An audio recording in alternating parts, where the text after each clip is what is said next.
अध्याय 21 मुहावरे और लोकोक्तियाँ। Idioms and proverbs. जब कोई वाक्यांश अपने शाब्दिक, सामान्य या रूढ़ अर्थ को छोड़कर किसी विशेष अर्थ को प्रकट करता है तो वह मुहावरा कहलाता है। मुहावरों के कुछ उदाहरण। वाक्यांश शाब्दिक या सामान्य अर्थ विशेष अर्थ। कलेजे पर सांप लौटना, हृदय पर सांप का रेंगना, ईर्ष्या से जलना। किताबी कीड़ा, किताबों का कोई विशेष कीड़ा, हर समय पढ़ने वाला। लोहा लेना, लोहा खरीदना या किसी से लेना, मुकाबला करना। मुहावरा शब्द अरबी भाषा से लिया गया है जिसका अर्थ होता है अभ्यास। मुहावरे के प्रयोग से कही गई बातें रोचक और प्रभावपूर्ण हो जाती हैं। मुहावरों का प्रयोग हमेशा उनके मूल रूप में ही होता है। मुहावरों में प्रयोग किए गए शब्दों की जगह उनसे मिलते जुलते शब्दों का प्रयोग अनुचित माना जाता है।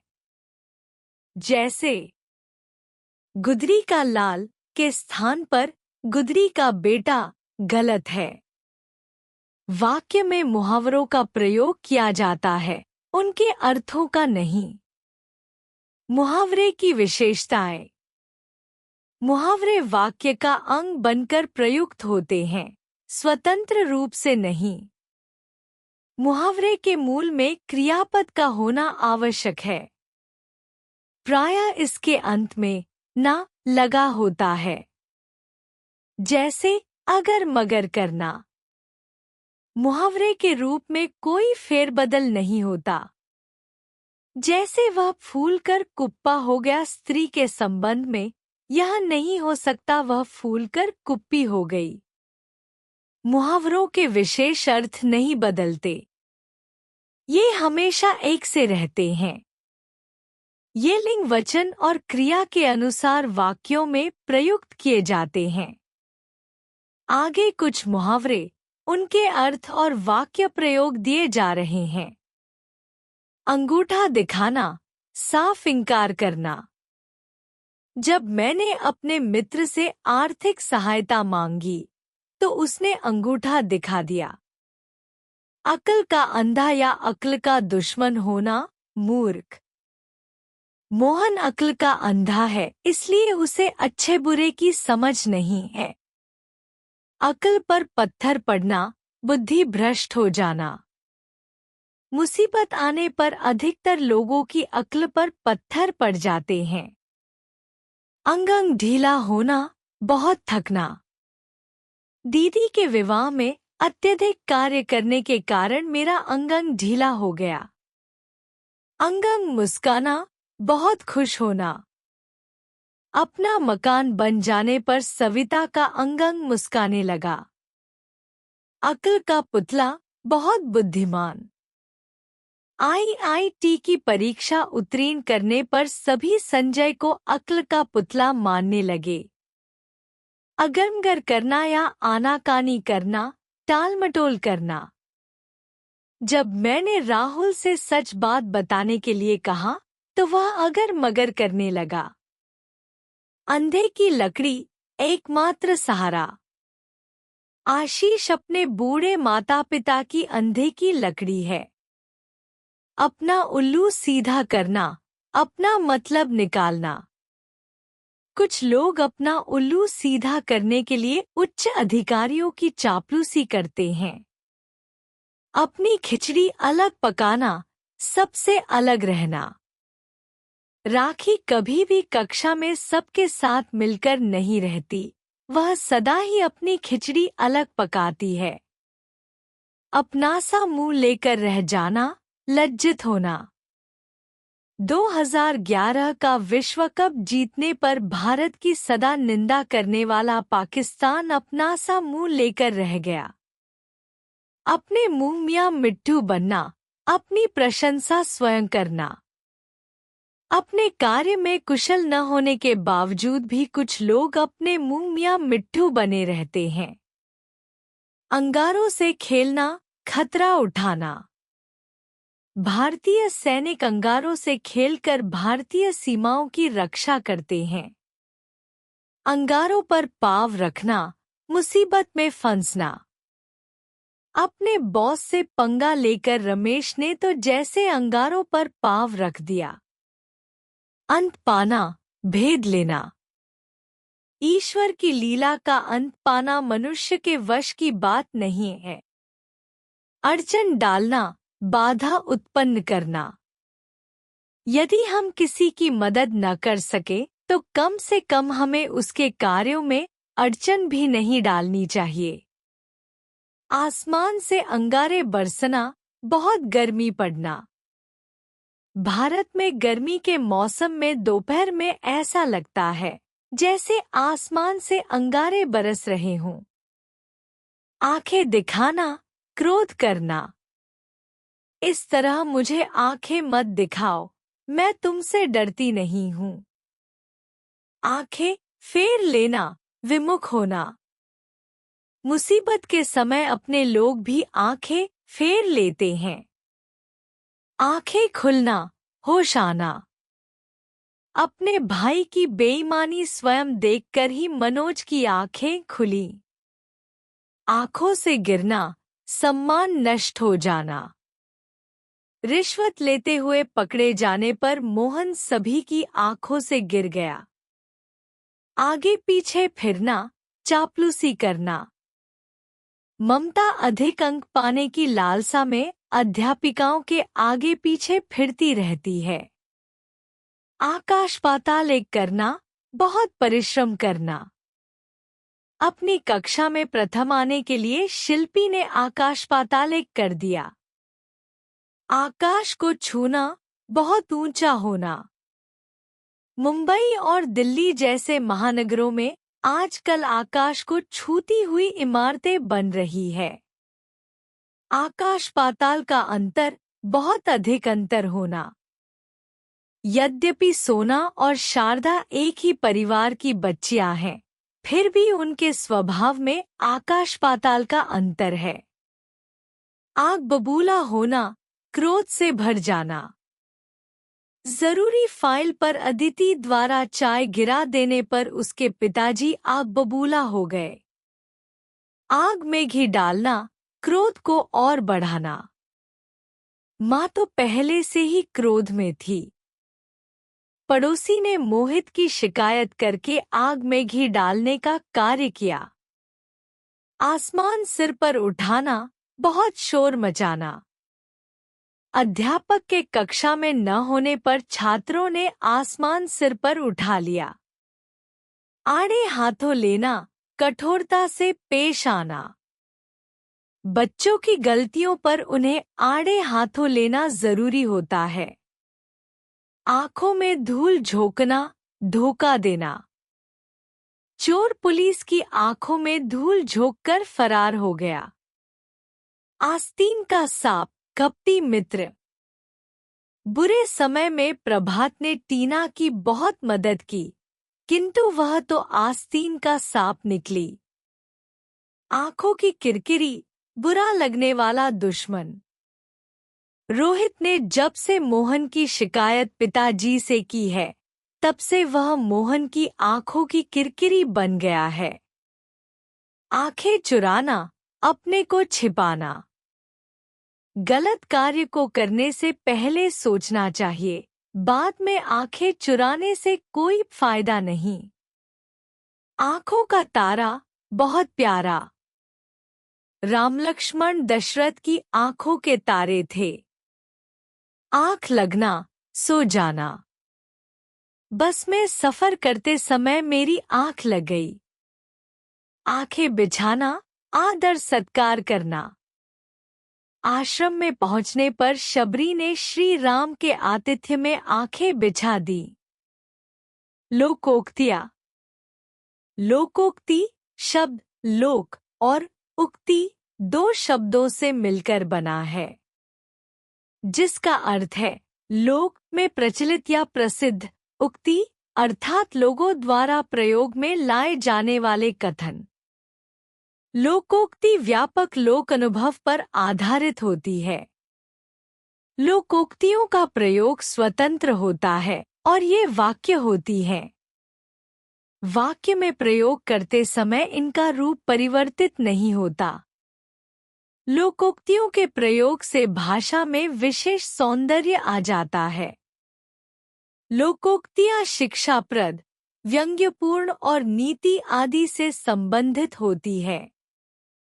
मुहावरे और लोकोक्ति में अंतर। पहला, मुहावरा एक वाक्यांश है जिसका प्रयोग वाक्य के आरंभ में, बीच में और कभी वाक्य के अंत में किया जाता है। मुहावरों का स्वतंत्र प्रयोग नहीं हो सकता, जबकि लोकोक्ति अपने आप में पूर्ण वाक्य होने के कारण इसका प्रयोग स्वतंत्र व पूर्ण इकाई के रूप में किया जाता है। उदाहरण, नाक में दम करना एक मुहावरा है जिसका अर्थ है बहुत तंग करना। इसका प्रयोग वाक्य में इस प्रकार हो सकता है। मुहावरा, मंदिर के बाहर बैठे भिखारियों ने नाक में दम कर रखा है। मुहावरा वाक्य का अंग बन गया। दूर के ढोल सुहावने एक लोकोक्ति है जिसका अर्थ है दूर से हर वस्तु अच्छी लगती है। इसका वाक्य प्रयोग इस प्रकार हो सकता है। लोकोक्ति सब समझते हैं कि विदेश जाने वाला सुखी है, किंतु तुमने सुना ही होगा कि दूर के ढोल सुहावने। लोकोक्ति का स्वतंत्र प्रयोग है। दूसरा, मुहावरे का प्रयोग करते समय वाक्य में प्रयुक्त लिंग, वचन आदि के अनुसार उसकी क्रिया भी परिवर्तित हो जाती है, जबकि लोकोक्ति में ऐसा नहीं होता, क्योंकि यह वाक्य के अंत में पूर्ण वाक्य की तरह प्रयुक्त होती है। तीसरा, मुहावरा अपने रूढ़ अर्थ के लिए प्रसिद्ध होता है, जबकि लोकोक्ति में लोक सामाजिक अनुभव का निचोड़ रहता है। नीचे कुछ लोकोक्तियां, उनके अर्थ तथा उनका वाक्य प्रयोग दिया जा रहा है। अंत भला तो सब भला, अच्छे कार्यों का परिणाम अच्छा होता है। सबकी सहायता करने वाली उमा का बेटा पढ़ लिख कर डॉक्टर बन गया है। सच ही कहा है कि अंत भला तो सब भला। अब पछताए होत क्या, जब चिड़िया चुग गई खेत, समय निकल जाने पर पछताना व्यर्थ है। पहले परिश्रम करते, अनुत्तीर्ण होकर रोने से अब कोई फायदा नहीं। सच ही है कि अब पछताए होत क्या जब चिड़िया चुग गई खेत। आगे कुआं, पीछे खाई, दोनों ओर मुसीबत। चोर बचकर जाए तो किधर जाए, एक तरफ क्रोधित ग्रामीण है तो दूसरी तरफ पुलिस। उसके लिए तो वही वाली बात हुई, आगे कुआं पीछे खाई। आप भला तो जग भला, अच्छा व्यक्ति सबको अच्छा समझता है। राम प्रकाश जहाँ कहीं भी जाते हैं, उन्हें हर जगह अच्छा लगता है। किसी ने सच ही कहा है, आप भला तो जग भला। एक अनार 100 बीमार, वस्तु कम, उसको प्राप्त करने वाले अधिक। पुलिस हवलदार की एक ही जगह खाली थी, किंतु इसके लिए बहुत से प्रार्थना पत्र पहुंच गए। ये तो एक अनार 100 बीमार वाली बात हो गई। काला अक्षर भैंस बराबर, एकदम अनपढ़। मीनाक्षी के लिए तो काला अक्षर भैंस बराबर है। चमड़ी जाए पर दमड़ी न जाए, बहुत कंजूस। प्रेम स्वरूप से तुम किसी भी आर्थिक मदद की आशा मत करना, क्योंकि वे तो इस प्रकार के व्यक्ति हैं कि चमड़ी जाए पर दमड़ी न जाए। जिसकी लाठी उसकी भैंस, ताकतवर की ही जीत होती है। धनी किंतु अपराधी लोग भी चुनाव जीत जाते हैं, क्योंकि आजकल तो माहौल ही यह है, जिसकी लाठी उसकी भैंस। जो गरजते हैं वो बरसते नहीं, अधिक बोलने वाले काम नहीं करते। नेता चुनाव के समय तो जनता से ढेरों वायदे करते हैं, किंतु बाद में इन्हें पूरा नहीं करते। ठीक ही कहा है कि जो गरजते हैं वो बरसते नहीं। दूर के ढोल सुहावने, दूर की वस्तुएं अच्छी लगती हैं। मम्मी सेठ दीनानाथ के परिवार की बहुत तारीफ करती थी, किंतु जब कुछ दिन उनके साथ रहने का मौका मिला तभी पता चला कि उनके परिवार के सदस्यों के बीच कितनी कलह है। किसी ने सही कहा है कि दूर के ढोल सुहावने, न रहेगा बास, न बजेगी बांसुरी, झगड़े को जड़ से मिटाना। जिस मकान की वजह से प्रकाश जी के पुत्रों में झगड़ा रहता था, प्रकाश जी ने उस मकान को ही बेच दिया, क्योंकि न रहेगा बास न बजेगी बांसुरी। पर उपदेश कुशल बहुतेरे, दूसरों को उपदेश देना बहुत आसान है। राहुल खुद तो एक ही कक्षा में 3 बार फेल हो चुका है, किंतु वह दूसरे विद्यार्थियों को पढ़ने की सलाह देता है। इसे कहते हैं पर उपदेश कुशल बहुतेरे। मन चंगा तो कठौती में गंगा, मन की शुद्धता ही सबसे महत्वपूर्ण है। कौशल किशोर जी दीन दुखियों सहित सभी की सेवा व हर संभव सहायता करते हैं, किंतु पूजा पाठ नहीं करते, क्योंकि उनका मानना है कि मन चंगा तो कठौती में गंगा। मान न मान मैं तेरा मेहमान, जबरदस्ती गले पड़ना। रीना 2 महीने से बच्चों सहित गरीब भाई के यहाँ टिकी हुई है। इसे कहते हैं मान न मान मैं तेरा मेहमान। लातों के भूत बातों से नहीं मानते, दुष्ट व्यक्ति दंड की भाषा ही समझते हैं।